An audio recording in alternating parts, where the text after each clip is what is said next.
It has oft been said that if the economic arguments for an independent Scotland had been as strong as the grassroots independence movement, we would have won Scottish independence in 2014. This is something that Business for Scotland has worked tirelessly to resolve ever since. And it has not been easy, as there has been no reliable data for Scotland. We should not underestimate the significance of not having a reliable grasp of our economy. I sit on the board of one of Scotland's enterprise agencies, and I remember a presentation by another government agency about Scotland's exports. After the presentation, we scratched our heads and questioned, "Are you sure these are the correct figures? Do they include everything?" The agency said they'd get back to us and look into it. I find this quite incredible. If our Scottish Government agencies don't have accurate data, then how can we as boards make informed decisions? Some may argue that the void of accurate economic information was a systematic attempt by the powers that be to mask Scotland's success, to hide the truth, a void which could be filled with propaganda. I believe that in 2014, many people wanted independence, but were too scared to vote for it, believing the myth that we were too wee, too poor, and too stupid. But no longer. Later, you will hear from some of the grassroots yes groups, and we will finish around 8:15, perhaps have time for some questions until 8:30. You can buy merchandise. There's posters, car stickers, and a badge as a thank you for attending. But first, please welcome to the floor the brainchild of Business for Scotland, Gordon McIntyre-Kemp.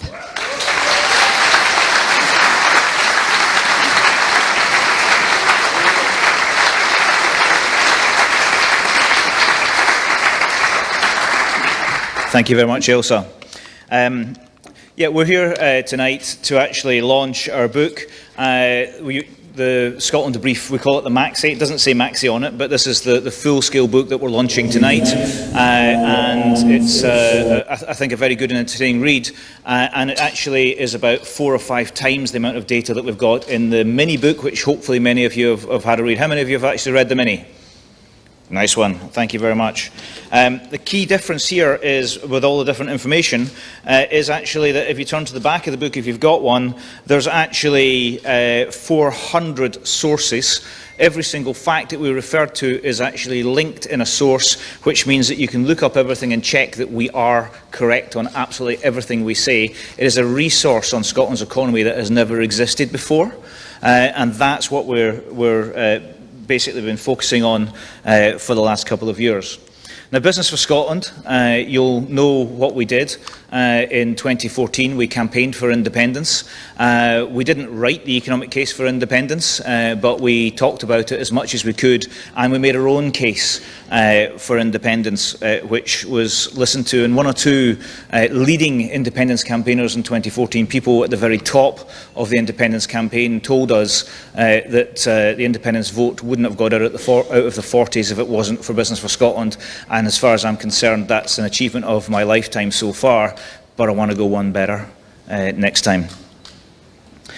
Business for Scotland is judged on one thing. This is what we try to do. We try to encourage belief in Scotland's economy. And last year, for the first time, the amount of people in Scotland that believe Scotland would be better off as an independent nation than they would be as part of the UK changed. Now, more people believe we'll be better off as an independent country, and that is directly related to the movement in the yes vote. What we actually have found through research is that 77% of Scottish people would quite like independence and would vote for independence if they thought Scotland would be better off because of it. We'd be miles better off if we voted for independence. So we just need to convince them of that and give them the facts they need. We're probably best known for our website, and our website has lots of articles in there. Scotland Brief articles, yes, but we do opinions and political articles as well, and you'll see the quiz there in the middle, which has been incredibly successful. The website, as we are speaking, probably already has just passed a fairly major milestone, which isn't bad for a niche economics blog about Scotland. Any blog about Scotland, frankly. But we don't just do that. We are an economics consultancy. We're a lobbying firm. We have quite a decent-sized staff as well, which I'll introduce you to in a minute. We put on events across Scotland where we talk to businesses. We even do events. We're doing one soon in London to about 100 business people who have business interests in Scotland, and we explain to them what the economic case for independence is. This is our annual dinner. We hold it every year. It's about 350 people, and the last year it was in the Hilton as well. So we actually run one of the biggest business dinners of the entire year. How many of you been to the business dinner? Quite a few. Good stuff. Good stuff. Tickets on sale next month. We also have the Saltire Club, which is a lunch club where leading independent supporters who run businesses meet with ministers, experts, polling experts, etc. on a monthly basis. We look to influence ministers and politicians with their thinking right across the leaders of every single party, pro-independence party in Scotland has spoken several times at these, so have various ministers. Derek Mackay is speaking at the one in February. To the Saltire members that are here, yeah, so it's a very serious event. But as you can see, there's quite a bit of wine involved as well. We have to get some of the no voters that turn up a little bit inebriated before we can talk to them, before they'll listen. We make headlines. We've actually had about 25 front pages from our research. This was one in 2017, one of my favourites, because we got the entire splash. And you know, the truth is getting out there, and the work we do does make the papers, and actually has convinced a lot of people in Scotland, especially our European referendum research, convinced a lot of people to vote Remain in Scotland. This is our office and some of our research team. I'll introduce the ones that are here. Our research team headed up by Dr. Sotirios Fransanis. Sotirios at the back, wave, thank you. Our lead researcher Sam, who was leaving early. I hope he's left before we've got there. And Michelle, who handles our PR, is in the photograph there. It's in Charing Cross. And there's also Emma. I haven't got a photograph of Emma, but she's sitting down there by the door, and who's just joined us. And so we have these quite nice minimalistic offices in Charing Cross. That was until we launched Scotland Brief, and now it looks like a bad day at Amazon. These are our intrepid volunteers who have already posted and packaged 11,000 copies and sent them out of Scotland Brief Mini. This is John and Elizabeth Mackay and Richard Anderson. You'll be hearing a bit from John about volunteering later on. If you've ordered a Maxi Scotland Brief, your name is in an envelope there. There's over 1,000 waiting to go, and as soon as we get back to the office tomorrow, we'll be posting those out. So as you can see, it's quite a decent concern to actually do all the work that we do. We have the resources, we have offices, and we also have in our office, we have the Scottish Independence Foundation. We give them a free office so that they can operate and help all the grassroots movement as well. So Scotland the Brief. It's a book with over 400 facts. It tells anybody anything they want to know, and pretty much everything you'd ever want to know about the Scottish economy. If you've read it and you think there's something we haven't covered, tell us. It will be in the second edition, because it will just keep on improving and improving. Essentially, the idea of Scotland the Brief is that anyone who reads that, or indeed the shorter version, becomes bulletproof to scaremongering. When someone says, oh, but how are we going to afford the pensions? It seems like a reasonable question to actually ask until you actually read the section on pensions in here and you realise we've got the worst pensions in Europe. And actually, it's not that we can't afford them in the UK, it's that the UK doesn't value pensioners. You know, so that sort of information in there switches people, and they actually think that's that's a different way to look at things, and it's backed up with facts, sourced facts. So we thought, let's take a look at Scotland's economy. What can we actually see in Scotland? What could be the problems that would cause this so-called deficit, the reason that people wonder whether or not we actually can be an independent nation? And actually what we found was that, and the UK government's own Office of National Statistics published a report that proved that Scotland has 34% of the UK's natural wealth, with only 8% of its population, 8.4% of its population. If you actually look at the fantastic resources we've got, not just oil and gas, clearly 96% of the UK's crude oil and 63% of its natural gas. But if you look also at the renewables, 25% of Europe's onshore wind resources and 25% of Europe's tidal energy resources and 10% of Europe's wave power potential, you actually realise that we've got lucky twice in the North Sea. Well, Westminster messed up the first opportunity, and the second opportunity is something we can't afford to miss, because in case you haven't noticed, the world is on fire right now. Quite usefully, we have 90% of the fresh water in the UK. A commodity in short supply in London and the South East. For industry, that's an important factor. So we're naturally wealthy. We're far more naturally wealthy than the rest of the UK. So we thought, okay, let's have a look at, is there a problem with trade? Is there a problem with exporting?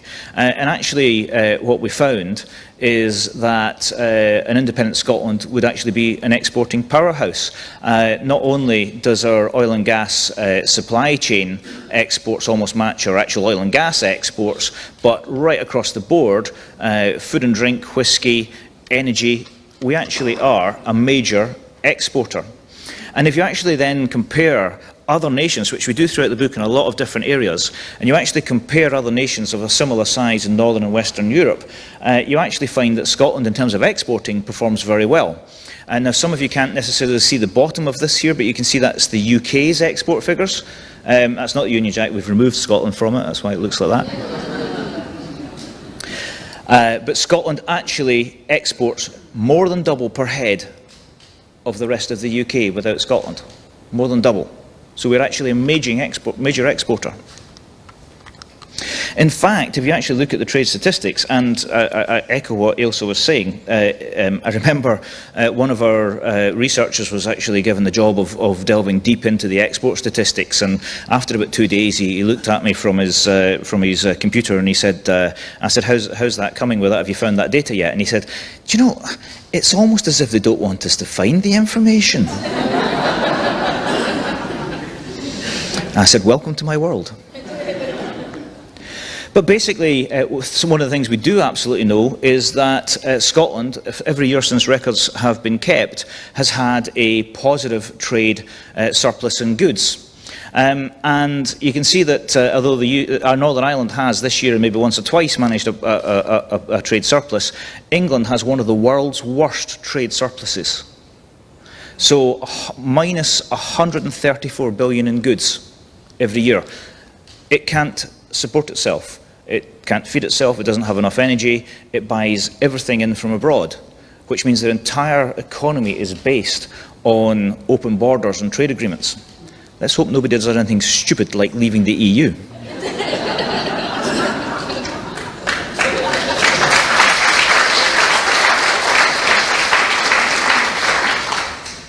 We're not going to. So let's take a look at innovation. Well, there's a productivity slowdown right across all the Western world, but there's a productivity slowdown in the UK in particular.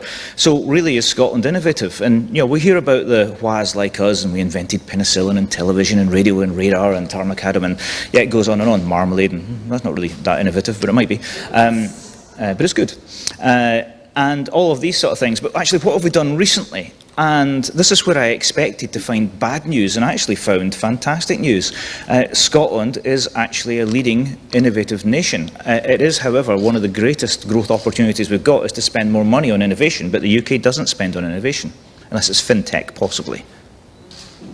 So basically, one of the things I found that I thought was fascinating is that in Glasgow is the biggest European city in terms of making satellites. We've got one of the biggest space sectors. In Glasgow, there are actually 70 satellites made every single year. You know, these sort of stats, right through the entire book, you find these interesting surprises. Scotland's digital economy, if you're going to do the quiz at some point, remember this fact, Scotland's digital economy generates 12,800 jobs, professional jobs every year for IT people. Well, yeah, how are we going to fill that? Because at the moment, half of them have to come from the EU. You know, so there's one of our fastest growing industries is under threat from Brexit. Well, what's left? You know, is it us? Is it the Scottish people? Are we too stupid? We know the sort of the old trope. Well, actually, no. If you look at the top left there, we're actually the most highly qualified people in the whole of Europe. 47% of the people of Scotland, not Scottish people per se, but the people of Scotland, all walks of life and all nationalities, have university, college, or vocational qualifications, which is 5% above the UK and is 16% above the EU average. So clearly we're smart enough and qualified enough, but we don't necessarily have the highest qualified jobs, especially for our young people to do, because our economy is held back by not actually being an independent nation. I looked at, or we as a team looked at dozens and dozens of sectors. We kept on finding new sectors that were actually billions of pounds of turnover, that had fast growth, that were highly innovative, etc. And we put all the sectors in the book, and you can actually see the economic facts and the growth stats, etc. for sector after sector. And you begin to realise that I've picked whisky here, which is an interesting one because it's about 20% of all of the UK's food and drink exports are actually just bottles of whisky. There's 41 bottles of whisky every second are exported from Scotland. And by the way, it doesn't matter what port they go for. If it's Scotch, it's considered to be a Scottish export. Get your economic stats from Business of Scotland, not from the internet. Well, not from Facebook. And so basically, I do hope they're still leaving enough for me, though. But looking at whisky, I could have put up 10, 12, 13, 14 different sectors that are all performing extremely well. So is it all about oil? That's the sort of thing, oh, without oil, etc., etc. Well, there's a couple of things to notice here. First of all, the oil price crashed more than anyone ever in their worst nightmares thought it would. And our economy didn't go into recession, it continued to grow. Our onshore revenues grew faster than the year before, and our economy grew as well, overall. Including oil and gas. So the worst case scenario didn't crash the economy, didn't put it into recession. Well, the UK is actually 33% dependent on business services and finance. What happened when that crashed in 2007? Yeah, one of us is over-dependent on one particular sector, and it's not Scotland and oil. So only 9% of our GDP is dependent on the oil and gas sector. But if you actually look at Norway, it's about 18%. And so it's not actually about over-dependency. That's not risk. You manage the risk properly, it works in your favour. So we took a look at other countries that have, the ones in Western and Northern Europe, we've got 17 benchmark countries throughout the book that we refer to, and we looked at the ones with the closest population, and actually there's several countries, independent countries, that are quite close to us, and also, including two of our nearest neighbours, who are of the same sort of population size. You can see hovering between 4.8 million to 5.8 million, so the other two slightly larger, Denmark and Finland, and then Norway and Ireland. And then we looked at the size of their economies, because they don't have the broad shoulders of the UK to help them out.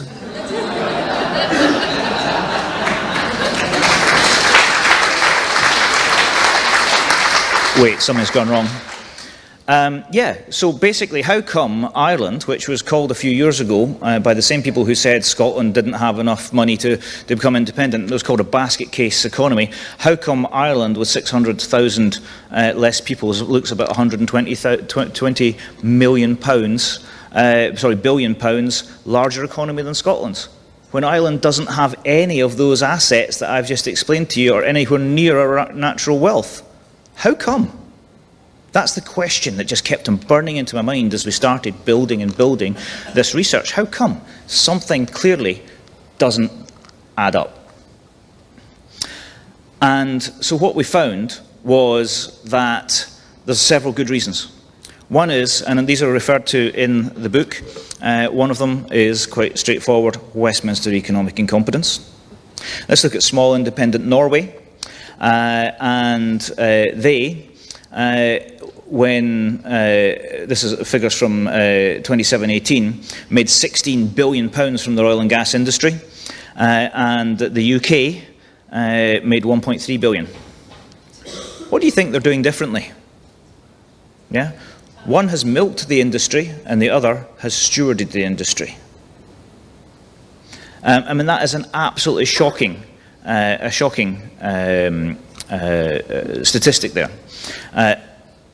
Really, what's happened with the industry isn't the oil price, because they've also had the same oil price drop in Norway, and yet they haven't had anything like the issues of Aberdeen. Why?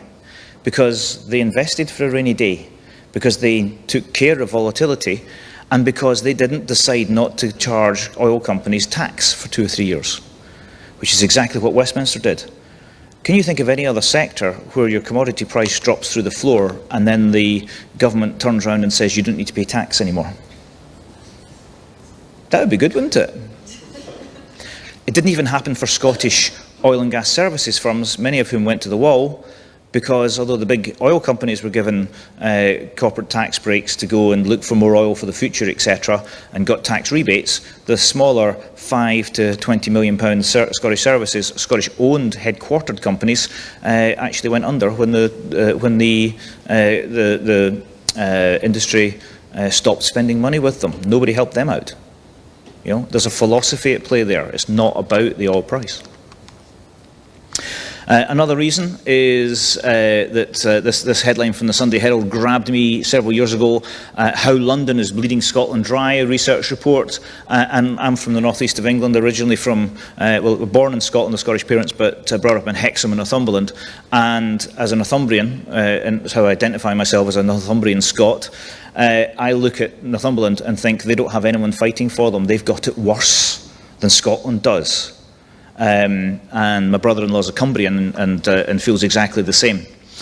We have a situation where the entire economy of the United Kingdom is predicated on the London bubble, and it's not just Scotland, it's not just Wales and Northern Ireland, it's actually a lot of the English regions that are suffering as well from this. This is a piece of research on European economic regions. And as you can see, each of these countries there, the blue spot is the capital city, and the pink spots are the other major industrial regions. If you look at Germany and Italy, you can see that the capital cities are not the richest regions. If you look at London, you can see that it's actually, other than Belgium, it's considerably richer than everywhere else compared to the rest of the country. I mean, you can actually assume that Brussels has a little bit of an advantage there by something being dropped right in the middle of it. But if you actually then take the centre of London, the actual city itself, you actually realise that the wealth there compared to the other regions of the UK is absolutely extraordinary. So the effect of bleeding the rest of the country dry that I've talked about is actually just as bad between the poorest and the richest parts of London itself. Surely that cannot survive. That is not a model. I did a lot of work in Dubai a few years ago, and I just went, this isn't going to work long term, and it's had its problems. And I predict the same problems for London going forward. This is an old piece of research, and if you look at it, it actually says Theresa May's hard Brexit plan, and I left this in particular because we've got a transition period, and at the end of 2020, we actually have to do a load of trade deals. There's no time to do one big trade deal, a CETA-style trade deal, etc. There's going to be lots of little trade deals, and every single time the EU wants to do a trade deal, they're going to say, can we get Scottish fishing rights? You know, they're going to be the first thing that goes. But actually, we've just had Javid say that there's going to be no alignment in safety standards, etc., etc. Well, if that's true, you can't do a trade deal between now and the end of the year, and we're going to hard Brexit at the end of 2020. That's shocking. And then the stuff that we were warning about Theresa May's plan of 80,000 jobs, actually, you know, think about the people in Scotland. 80,000 jobs in Scotland could be lost as a result of a hard Brexit, and we cannot guarantee it's not going to happen. And that's one of the reasons that a lot of undecided people on independence are actually saying, I can't make my mind up yet because there might be some good trade deals. They're going to get a shock this year, and it's quite interesting how that will play within the independence movement. So finally, the accounting trick. What is the thing that actually does the most amount of damage to Scotland's economy? It's actually the lack of investment in Scotland's economy. If you actually look at GERS, you'll see which GERS is the accounts for Scotland as part of the UK. It includes a share of the UK's expenditure which has nothing to do with Scotland, and the biggest piece of that I can find is public sector debt interest. Because the public sector debt, the sovereign debt of the UK, has been building up over the years, and if you actually go back and look at Scotland and its surpluses, especially in the 70s, as far back as records go, you'd actually find that the thing that actually put Scotland into debt was paying the UK's debt when we were in surplus. If we'd kept those surpluses, we'd be far better off. So Scotland actually never needed any debt if you look at our economy independently from the rest of the UK, and yet we somehow managed to have about 3.8 to 4.1 billion, it sort of moves, debt interest, and yet we didn't need any debt. How do we pay billions and billions and billions of pounds every year for something that we never needed? And if you look at defence there, we talk about the independent saving and defence, getting rid of nuclear weapons, etc. Debt interest, which is somebody else's debt that we're helping to pay off, is bigger than defence, and has been and is every year. It's the last 4 years. So we took we took a look at the actual economy as GERS says, and it admits that they were up to 30 billion surpluses then, etc. And then when we get up to the crash, etc., we can see that it tells us that Scotland's actually generating quite a deficit. Now remember, the UK is generating quite a deficit. The debt of the UK has not actually come down. It's just the annual deficit isn't as bad as it was before. If indeed you think deficits are bad, that's a political conversation to be had.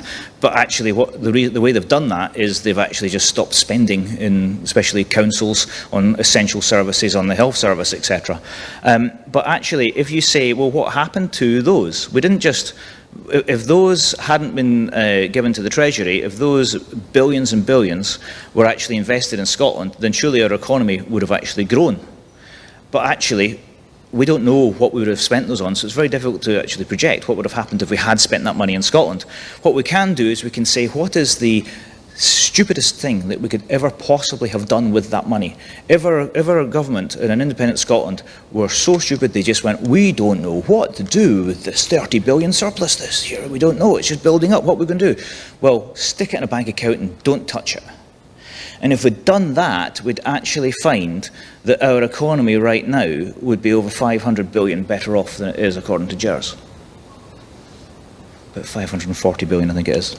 So it's quite incredible that if we'd actually just put it in the bank and gained the actual rate of interest on the money, not invested in our economy, not necessarily put in a sovereign wealth fund, not bought and sold shares, but actually just put it in the bank and got the interest of the day, then Scotland would be one of the world's richest nations right now.